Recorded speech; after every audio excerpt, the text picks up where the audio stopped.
नमस्कार शेतकरी मित्रांनो, स्वागत आहे तुमचं आपल्या कृषी कन्या यूट्यूब चॅनलवर। बघा शेतकरी मित्रांनो, आजचे तूर बाजारभाव लाईव्ह व्हिडिओच्या माध्यमातून आपण बघणार आहोत।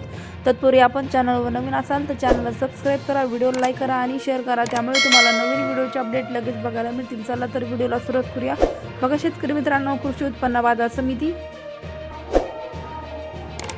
चंद्रपूर आवकाली 89 क्विंटल, किमान दर 5800 रुपये, कमाल दर 7240 रुपये, सर्वसाधारण दर 7038 रुपये। पुढील बाजार समिती पैठण आवकाली आहे 40 क्विंटल, किमान दर 7691 रुपये, कमाल दर 7691 रुपये, सर्वसाधारण दर 7691 रुपये। पुढील बाजार समिती सिल्लोड आवकाली आहे 14 क्विंटल, किमान दर 7500 रुपये, कमाल दर 7700 रुपये, सर्वसाधारण दर 7600 रुपये। पुढील बाजार समिती भोकर आवकाली 100 क्विंटल, किमान दर 7440 रुपये, कमाल दर 7600 रुपये, सर्वसाधारण दर 7520 रुपये। पुढील बाजार समिती कारंजा आवकाली 2800 क्विंटल, किमान दर 7005 रुपये, कमाल दर 8175 रुपये, सर्वसाधारण दर 8175 रुपये।